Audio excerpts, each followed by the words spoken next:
hear me okay? Yeah. Woo! Alright, everybody, thank you so much for coming to Coping Through Cosplay. Oh my gosh, there is a lot of people here today. That's awesome. So, my name is Amanda Robinson, or also known as Amanda Klein. I'm from Panda Incorporated. I'm down in Pittsburgh, Pennsylvania. I also represent Rivers Cosplay down in Pittsburgh. And I'm here with a lot of awesome special guests. You guys want to introduce yourselves really quick? I'm Rex Surgeoner. Bobby Lynn with 501st Legion. And I'm Cat Cosplay.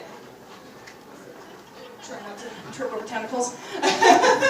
So, you know, I decided to write this book a few years ago, and there are a few things that happened to me over the last few years. I was able to finally make this happen with one of my really good friends, Spike Bowen, who unfortunately could not be here. Everyone's going to say hi to Spike. Say, hi, Spike! Hi, Spike! Because we're recording in the back. So this book is all about the joy of cosplay. So much in the media I see how it can be, I don't want to say demonized, but how it can be looked down upon and how people can use it for like kind of like negative things. People think it's just sexy girls walking around in bikinis and things like that, and there's so much more to it. There's so much more about the cosplay community and how people can use it for expressing themselves, how people can use it for all sorts of different charities, giving back to the community, and that's kind of what I wanted to talk a little bit about today. So, why do we cosplay? Why do we do this? Why do we spend so much money on conventions and make costumes and hang out and take photos and stuff? So I kind of wanted everybody to have an opportunity to kind of talk a little bit about their journey, because a majority of the book is testimonials. It's average people like you and like me and like everybody that you're seeing in this room and everybody out there. It's not, you know, the real big name celebrities like Yaya Han and stuff like that. It's, you know, everybody started somewhere and everybody deserves a moment to express themselves and to be a star. You know, everybody deserves that. And everybody in the book is, a lot of them are from Pittsburgh, there's a few that aren't.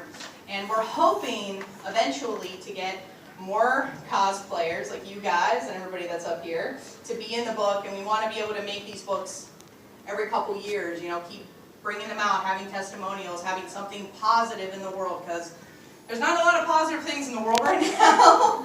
So if cosplay can be the one place where we can all come together and smile and have an escape, I feel like that's a really good thing to celebrate. So I know for me, really short and sweet, if you guys come by the booth, I can tell you more. But I started cosplaying a few years ago. I've always loved acting. That's kind of where most of my cosplay comes from. I always tell people it's like I'm an actor first and, you know, a cosplayer second, because I may not make the fanciest stuff, but I love getting into character. I love being evil a lot of times. I don't always do good guys, but I think it's because I think everybody secretly wants to be a bad guy. I mean, if you're going to play cops and robbers, why would you want to be a cop and be a robber? Like, come on. It's like, there's a Sith, I mean, like, come on. Like, you know, the people have like, you know, it's like, one of these things is not like the other. It's like, everybody wants to be a villain. So, you know, it's fun to be able to dress up and be that part. So that's why I like to be villains a lot of time. But then I also like to be characters like Pinkie Pie from My Little Ponies. And that's kind of like the other side of my personality, where I like to be joyful and eat cupcakes and make balloon animals all day. Which I'm still learning how to do, I promise. But anyway, so I'm going to kind of like send the mic down. And I know Bobby's kind of like in the middle, but it's okay. And they're going to kind of talk a little bit about their journey, and then I'm going to have a few cosplayers that are actually in the book to talk about their journeys as well, and then I'm going to hopefully have enough time to turn it back to you guys. So some of you guys are going to talk about your journeys, so be thinking about it as these guys are all talking. So. Hi. So I started cosplaying 3 years ago. When I was younger, I grew up, you know, with my brother watching Dragon Ball Z and Sailor Moon, and we always got like so into it. That and Disney characters, always loved all that stuff and was always kind of a little more obsessed with it than I think the other kids are, and I think you guys understand that when it just kind of, you get so into the into the characters in the story that when you see like merchandise with that stuff, you're just like, oh, I really love it. And I grew up and didn't really get into it. I started playing music, and that was like my thing. And that's also what I do, is I play music. And I'd always been like talking to my brother, like, we should go to those conventions and stuff like that when I was in high school. And he's like, yeah, and we never did. And about 3 years ago, me and my friend finally went to our first convention. That's probably 4 years ago now. And we went to one in Philly. And like leading up to that is when I started like rewatching all these shows again and stuff like that, and just forgot how passionate I was about it and not really understanding why, just really liking it. And went to my first convention, and I just loved everything about it. Like the community, how everyone is just so accepting, and you know, like you said, you feel special for a day, and it is great to be around people who make you feel special, but who are genuine and like the same things as you. It's like you're in a complete safe zone. You don't have to be fake. You can be completely yourself, and you can also be different characters. And I went after the first convention. I was like, I want to do this. Like music, I was like, that was me, but this is a whole other side of me that I didn't think was quite there. But growing up, I realized it's always been there. You just needed to go to the new extreme of making it you. And it's helped me out a lot with not caring what people think.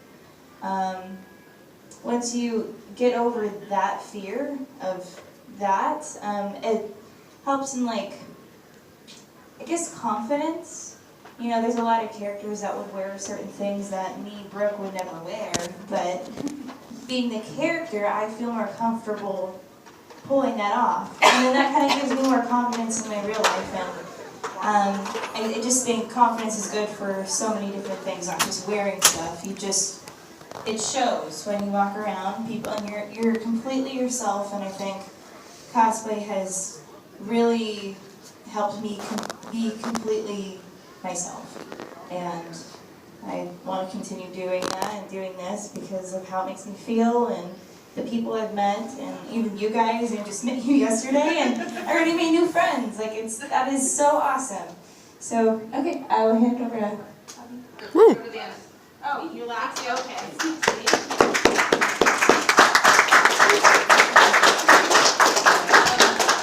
I have only been cosplaying for about 1.5 years, so I got into this relatively late in life.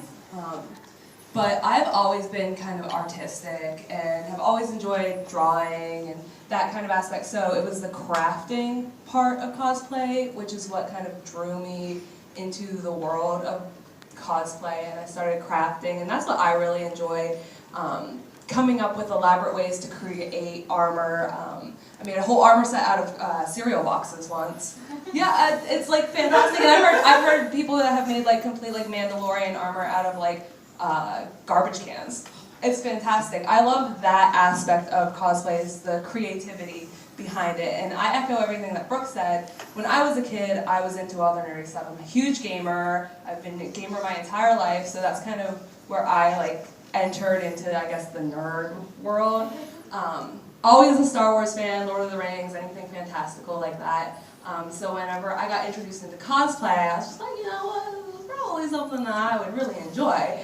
So I went to my first convention and absolutely fell in love with it and knew it was something that I wanted to do as a hobby. And I use the term hobby loosely because if you're a cosplayer, you know it's more than a hobby. It's like a lifestyle. And at some points, your life is you like to eat, live, breathe, sleep, cosplay. And you go to work and then you come home and cosplay. And you just dedicate hours to it, and it's something that you enjoy doing so much. And that's what I really like about the cosplay world. And I have met some of the most genuine, amazing people through cosplay, and I have made some of my best friends at conventions, and I have made new friends today, which is really exciting.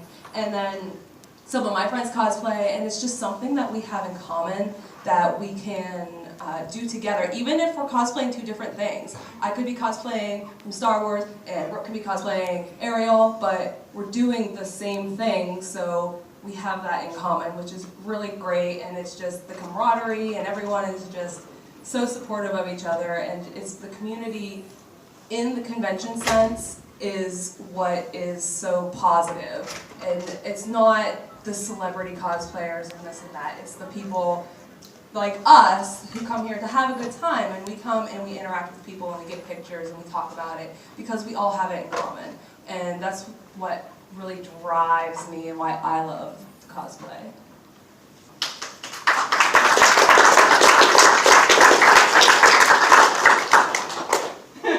My name is Bobby. I am a 501st Legion member. I'm also a Rebel Legion member. 501st is bad guys doing good. It is just the bad guys, while our sister organization, Rebel Legion, is just the good guys. So today, I got my TIE pilot, and sometimes I feel like being Wedge Antilles and throwing on the orange. I've been doing it for 4 years now with my wife, who's right now running our booth. And our cinching moment was, I proposed to her in Disney World during Star Wars weekends, and we were watching the parade, and they said, the parade, all the members marching were 501st Legion members from around the world, and we were like, well, we gotta do this and get in that parade. 4 years later, between the two of us, we've done 500 some events all over.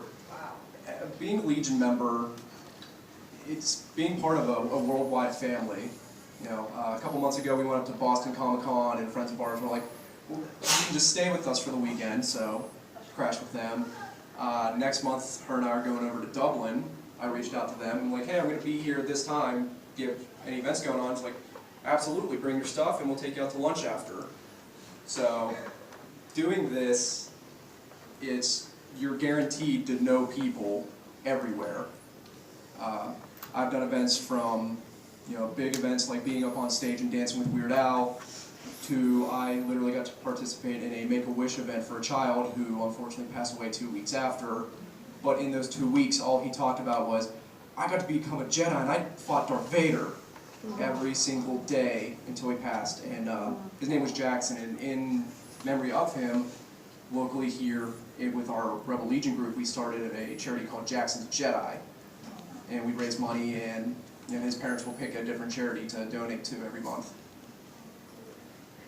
So, we're out almost every weekend doing something. Doing conventions like this, I like to call these my vacation events, because I like to come out and relax and be a little more free and have fun. Whereas, last weekend I was at it was called the Mutt Strut, and it was just a charity walk focused on dogs. I've done photo shoots promoting dogs, trying to get them adopted. I've done literacy events at libraries. I've been to children's hospitals, walking room for room and handing out toys to kids that can't get out of bed. You name it, we've done it. And I don't regret a moment of the thousands upon thousands of dollars that I've spent on my close to 20-some costumes that I have. My wife has more than me, so thank you very much.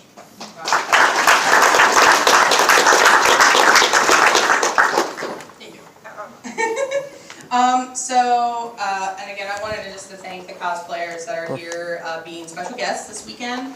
And then, because I have them here, I wanted to ask a few of the cosplayers who are actually going to be in the book to come up and talk a little bit. So I'm going to have Amanda Luppy talk first, just a little bit about her journey, and yeah. Hello.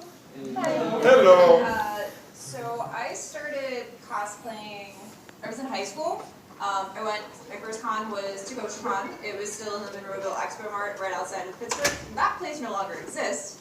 That's how long ago it was. But my friends, we loved anime, particularly loved Those Who Hunt Elves. Does anybody know what that anime is?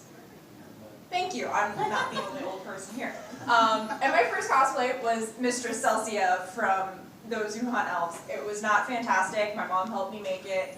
It was terrible. I had like the cheapest Halloween store rig and glue on elf ears.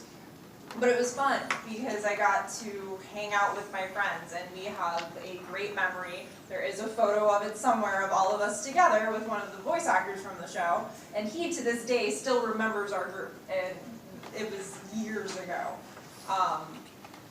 But that's what got me into cosplay, was I got to do it with my friends. We got to go to cons, we got to hang out. Mind you, that was back when I was doing maybe one costume a con. I can say this con I've brought 4. So it has grown, but the reason is still there. I still go with my friends, go with Panda, I go with our friend Chris, who's standing over there, and the guy filming in the back. I've met new friends, Brooke, Maya, haven't had a chance to talk to you yet, but I'm sure we'll bond. And it's great. I have so many friends that I've met through cosplay, and it's great getting to see them. There's a con in Pittsburgh happens 3 times a year. I know 3 times a year I get to see friends that I don't see outside of my normal life. But it's also a stress reliever. I love just, if I'm having a bad day at work, I go home, I sit down at my sewing machine, I may get frustrated with it, I'm going to throw it out the window when it keeps jamming. But it is my stress reliever to escape from the world, to sit and make these beautiful costumes, and I'm so proud I get to wear them afterwards. But for me, that's what coping through cosplay is. It's friends, and it's a stress relief, and it's a creative outlet, and it's a way to use skills that I learned in school. Special makeup effects artist, so I'm using those skills in what I do at conventions. And it's great. And yeah.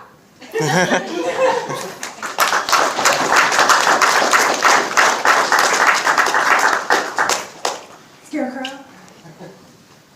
Hello, my given name is Christopher, but I'll never call him. You're growing up. Never. I was 40 years old before my friends cared enough to give me a nickname, which was Scarecrow, because that's one of the characters I play at Kennywood for Phantom Fright Nights, and they didn't know my real name. I started cosplaying in December of 2014. It's her fault, because I was making a lot of costumes for Phantom Fright Nights, and she in particular, and Panda,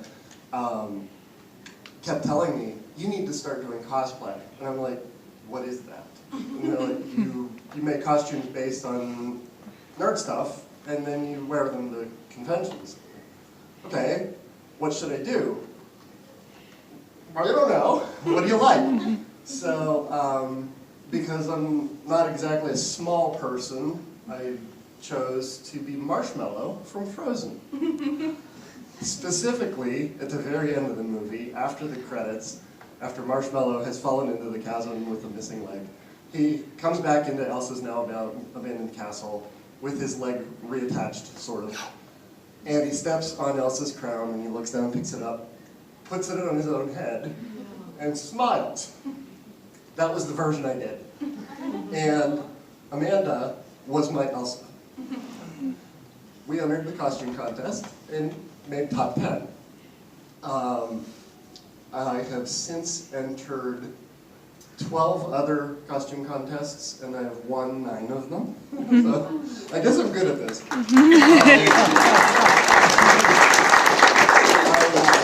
have translated this newfound love, this lifestyle, this isn't a hobby, into a small business. I make cosplay props. This is Ray's staff from The Force Awakens. It is 16 3D printed parts. It takes 62 hours to print it and another 10 to make it into this. But this is a cool thing. You take something that only exists on film and you turn it into something that you can walk around with. In this case, it's actually made out of a metal tube, so con-safe. It kind of isn't. So the ones I make now are metal, or made out of wood. But I have a small booth here at the first annual Erie Comic Con, and I wouldn't be here if it weren't for my cosplay friends. I have a cold, and I get emotional. In my wallet, I have a small fortune cookie fortune from about 4 years ago. I kept it because it says, "Vary your friendships." As a 45-year-old man who has who has a cold, as a 45-year-old man who has quite a large number of friends who are considerably younger than myself, I regularly tell them I'm honored to be part of this. I wouldn't have this depth of friendship if it weren't for this community. And I'm grateful every day.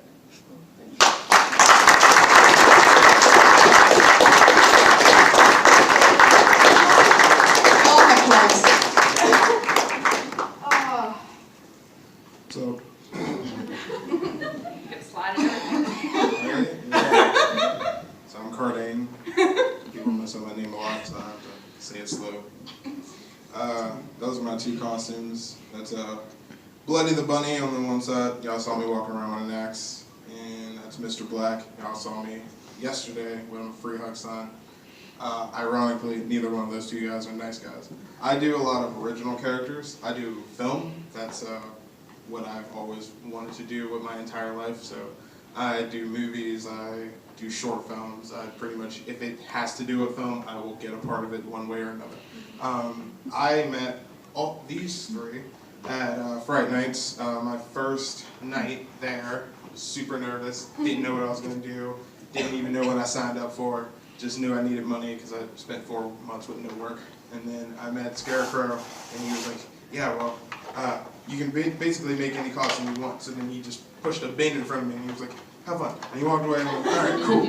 And like, seriously, that was like one of the best days of my life. I made a costume, and there's something about making a costume, you know, just putting some stuff together yourself and becoming someone else, you know, someone who's not you, someone who doesn't have to go to work 9 to 5 every single day, and someone who can literally do anything, someone who can fly, someone who is not human, someone who is definitely has a really cool hat. I like your hat. I'm sorry. Completely feel it all. But yeah, it's really interesting to become something else. And my whole thing is, I love my original characters because I can't draw. I can't draw with damn. But like, there's something about having that idea in your head and then making it come to life, and then being someone that you've made, you know, someone that is completely you, like a part of you. That is a great feeling, and that's what actually got me into doing conventions, because before, these two characters are actually in a movie that I'm working on, and that's what they were, and that's what I was going to use them for until Scarecrow, and I met Amanda, and the other Amanda. There's a lot of Amandas that work at Fright Night. But I met these people, and they were telling me, you know, if you have an idea, do it, you know, and that's when I did the bunny for the first time, and you know what? 2 years later, other haunts like 100 Acres and other ones started having bunnies at their thing, and I'm like, copycats. Anyway. But I mean, it's a great, like, it's one of the greatest things ever, you know, like, I'm walking around in something that I haven't seen anywhere else but my own imagination, and that is, God, it's a great feeling. But yeah, I haven't really got, like, I think I'm pretty out of all of them. I'm probably the youngest one to get into this whole cosplay thing because didn't really know too much about it. Probably read about 2 comic books in my entire life. Do not play a lot of video games. I'm just a horror nerd. I like horror movies. I got into costuming because of characters like Jason and Freddy, and my whole thing was I want to make my own slasher character. I want to make my own slasher movie. I want to be that guy. That's how I got into this. So I'm a little bit different from them, but we all ended up here. So, and that's what really matters. Like, no matter what you are a nerd for, because we're all a nerd for something, but no matter what you're a nerd for, you know, we all end up here, and we can communicate and help each other make whatever we want to happen. You know, there's so many original and really cool ideas just in this room, and there's a whole convention on the other side. So it's like, whatever you think of, you can actually make it. Like, there's no, oh, well, I'm too tall, I'm too short, I don't have enough money, I don't have enough time, you can do it. Like, no matter what it is, you can do it. You can do it a little bit by little every single day. You can do it. My costumes take no effort. All thought. Like, I think I thought about this stuff longer than most people spend making their costumes, but I spent like 2 minutes making most of them. But it's what I've been singing in my head, and it's my own imagination literally jumping out and walking around with all you guys and scaring most of you. So, I've been enjoying this. I'm glad to be a part of this. I would not be where I am if people like Scarecrow and Amanda and all my other Fright Night family, because that's what we really are, we're family. If I hadn't met them, I probably would, I'd probably be at work right now. A word on Cardane's abilities. One of his characters is a banana. A baninja. He's a terrifying banana, and it is hilarious to watch him scare someone so badly they fall down, and then they're embarrassed because they were scared of a banana. I like taking anything that most people do not consider scary, and then I will make it terrifying. So from a teddy bear, a bunny, a banana, I'll even make a bush scary if I can.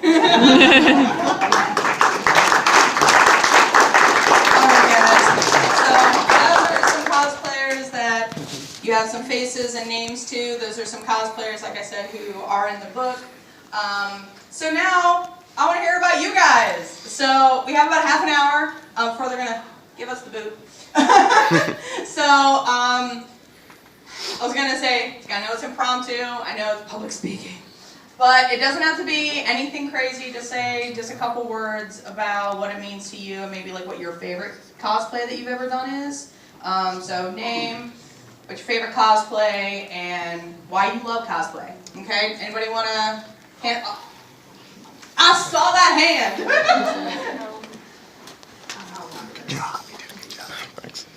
Oh, you can just stand right there, baby. Yeah, you're good. I'll bring the mic to you.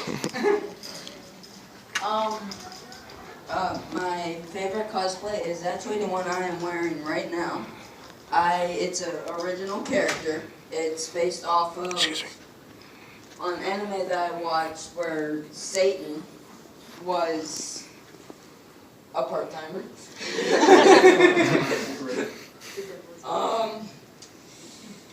And this is a staff from Inuyasha. I knew it. And the lower half of my coat is Kirito's coat from Sword Art. Nice. And then everything else is my everyday clothes. That's awesome. Alright, who wants to go next? Oh, I see that. Hi, my name is Paul. I'm actually local, and I know I want to say I love your shirt. I sailed on the Brig Niagara in 2008. But I used to service the fire equipment on it. Oh, nice. Well, I actually went to my first anime convention in Sandusky, Ohio, Colossal Con. The first year I didn't know what to do. I wore my friends and I, we airsoft. I wore my BDUs, and I'm like, I didn't know what to do. Second year, my friend actually turned me on to, it's called Hitalia Axis Powers. I had a bomber jacket in my closet. I had a tan suit and tan pants, so I went as America the first year. First year I went there, girls came up to me, no joke, just hugged me from behind. America, we love you. I'm like, I didn't know what to expect. When you become your character, people know you for you are, and it's like, like you said, working 9 to 5, it's like you're just a person with a number, no name. But when you go to these conventions, people know you, know who your character are. They come up and talk to you. And it's like, I met so many great people. I still talk to people that live actually out in California that I met at Colossal Con. So it's just a great feeling knowing that you're not alone. I mean, I used to sit and think, anime, oh, everybody thinks I'm a nerd, but now it's like, I know, it's a huge community, and it's like, we're there for each other. So, just a few simple things, and you become somebody who you never thought you could be. Thank you, Ben. So, Alright, who wants to go next? Down the line. I can go, but I don't need a mic. That's fine, you can project. Yes, I can. I'll try not to be obnoxious with it, though. But my name is Jonathan. I think everybody turn their heads. Your chiropractors are going to thank me.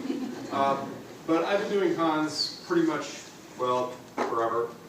At my art school when I went to the Art Institute of Pittsburgh. So the bigger things on my resume were through fandom. My daughters would not exist without Star Trek, and they sort of mock that anytime because it's like, you know, why have such a fandom? But it's like, because of that, they're there. I love my kids, they're my life, they're the reason why I get up. But as a parent, I will say that I started taking my kids to cons when they were about 4. How you can do that, though, is you're providing an element. You're a venue that they can go to and be safe. They can still have mom and dad there. They're doing their own cool thing, but you get to have your fun as well. And that's one of the big things that cosplay and conventions can do for you. And I met my wife at a Star Trek club. I have a picture in my wallet if people want to see it. I was a heck of a lot thinner then. But anyway, I've done Takosha cons with my friend Jackie up here 10 years ago, this year, in this building.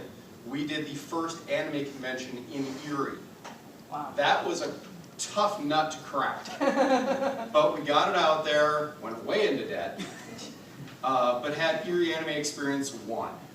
That went for 5 years. We're now doing BlurryCon. Not, you know, I can't pimp too much here, but 3 weeks we're doing it in this building. But in either case, there's so many fandoms out there.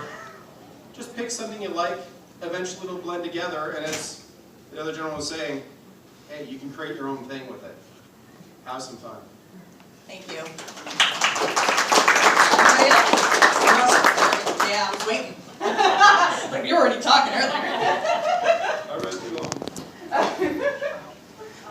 I'm being Lady Stephanie Strange because I like Doctor Strange, obviously. I'm a girl, so I can't actually do that. But this is my first costume. I've never made one before, so I'm a detail freak and I get upset if stuff's not perfect. So this was an ordeal for me to get this the way I wanted it, but I like it because the real world sucks, basically. And being here, you can do whatever you want. People are, like everyone said, they're amazing. They're amazing. Even if they're not in costume, I've tried to talk a bunch of people to come. Oh, I don't have a costume. Like, you don't have to have one. Just come here and be in with the community. So this is actually my husband. This is his first costume too. So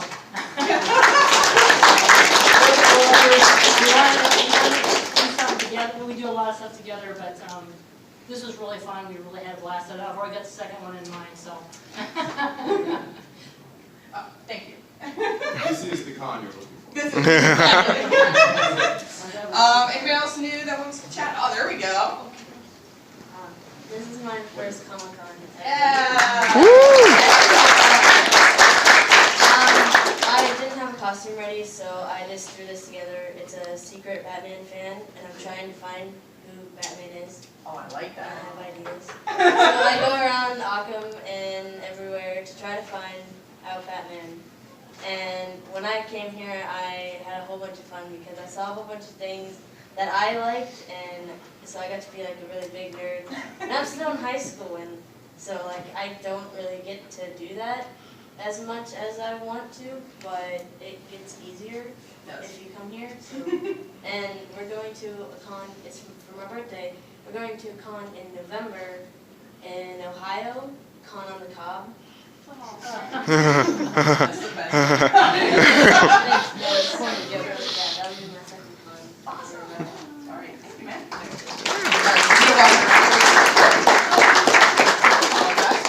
Hello. Currently I'm in college. My name is Gavin. It may be hard to understand me with the teeth in, just so you know. This is my third convention so far, second with the costume. As you can tell, yes, I am an orc. So one of the things that's really nice about doing cosplay is that you don't necessarily even have to have one of the top-notch costumes. You could just throw something together, ask some family members to help you. My grandmother helped me put this together. And even though you can see my shorts kind of through it, it's still nice to be able to put stuff like this together and go to conventions like this and see people and stick out like a sore thumb and kind of... Bring your thumb. It's just slightly infected. It got to meet new people and get all these different connections and everything. And it's so interesting to see how different people also have the same kind of interests that you do and meet them and then work on it from there. And maybe even work further with them to make better costumes or to go to new conventions and find out things you didn't know about before. So yeah. Thanks, guys. Like I said, I don't want to put too many people on the spot, but I was going to say, does anybody else want to say anything? Oh, you want to talk out loud? To add on to Gavin's comment about the costume, at Steel City Con, which is our home con, there is a character that we affectionately refer to as the $5 Stormtrooper. Thank you. He has a Stormtrooper costume that he bought a set of long underwear, top and bottom, drew all of the armor lines on it with a Sharpie marker, and wears a 5-gallon plastic bucket on his head as a helmet. Everybody that sees him loves him because he is having the time of his underwear with a bucket on his head. So it's not about how much money or time you spend on your costume, it's how much fun you have while wearing it. Just to kind of add into that, there's technically, if you want to get real technical, my first convention was Ren Fair. I've been going to Renaissance Fair since I was knee-high to a grasshopper. I just say Renaissance Fairs are just like any other convention. We all just coordinated our outfits before we left. That's all it is. All right? But there's a gentleman at the Pittsburgh Renaissance Fair. I swear he's over 90. He has to be. I don't know. Moon juice. I don't know how this wonderful, wonderful gentleman is just, he makes my day every time I go. And he's there every single weekend of Ren Fair, and he wears the cheesiest, spirit, not even spirit Halloween, like pirate outfits. He has like a pimp outfit he wears, he has a pirate one, he has all these, and I always try to get pictures with him, and he's just like this lovable man, and I actually asked him once a couple years, I was like, why do you do this? And he's just like, why wouldn't I do this? And I was just like, literally the best answer ever. So. There's, like I said, I mean, trust me, we could have stories all day, but one of the other people that I know that cosplays and used to do this for a living, but unfortunately has passed away, one of my very dear friends, we affectionately call him Santa. For years, like Scarecrow, did not know what his real name was. His real name was Michael, but knew him for almost 10 years as Santa. And he would go to the Renaissance Fair as Santa. And children would be like, are you Santa? And he would just sit there and just be like, and kids would be like, oh, Santa's on vacation. But yeah, so I mean, it's not about age, it's not about race, it's not about gender, it's not about anything, it's about you having fun, you expressing yourself any way you want, however you want. It's your body, you can do with it whatever you want to do with it. And I think that that's why cosplay means so much to everybody, and I just want to see the fandom grow. I want to see more amazing people like all of you guys doing it. So I was going to say, we're going to kind of, did any of you guys have any questions? I like to end most of my panels with, does anybody have any questions of any of the cosplayers that were up here today? No? Okay, that's cool.